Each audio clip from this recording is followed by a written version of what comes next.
وطن صبر وکړه لر او پر دې جوړو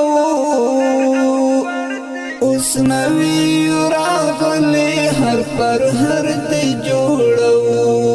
د اسلامي امارت په هڅو سره یو شمېر بهرنیو هوایي شرکتونو افغانستان ته الوتنې پیل کړي دي. د افغانستان اسلامي امارت پرله پسې هلو ځلو په پایله کې یو شمېر بهرنیو نړیوالو هوایي شرکتونو د روان لمریز کال په لړ کې پر پلازمینه کابل سربیره یو شمېر ولایتونو ته خپلې الوتنې پیل کړي دي. د افغانستان اسلامي امارت هوایي ترانسپورټ په خپلو لومړیتوبونو کې نیولی دی او د خوندي او معیاري هوایي ترانسپورټي خدمتونو وړاندې کول، د ګاونډیو او سیمې هیوادونو سره د هوایي ترانسپورټي اړیکو پیاوړتیا، د هوایي ترانسپورټي سکتور په برخه کې پانګونې ته زمینه برابرول، د هوایي ترانسپورټي زیربناو پراختیا، د اداري جوړښت اصلاح کول او په دې سکتور کې بنسټیزو اصلاحاتو ته زمینه برابرول د کارونو په سر کې ځای لري. د ریاست الوزرا اقتصادي مرستیال محترم ملا عبدالغني برادر اخوند متحده عربي اماراتو، ترکیې او ایران ته د خپلو سفرونو پر مهال د دوه اړخیزو اقتصادي موضوعاتو ترڅنګ افغانستان ته د یادو هیوادونو د هوایي شرکتونو د الوتنو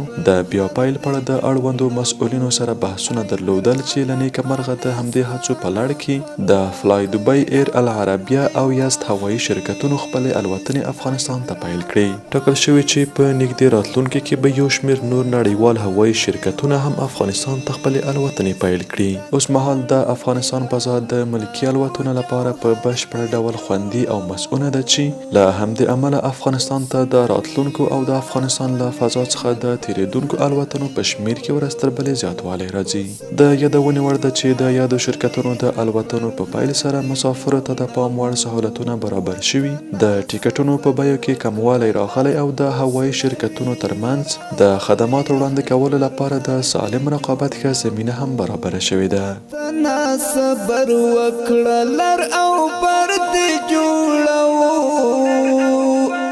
اوس نوی راغلی هر پر هر دې جوړو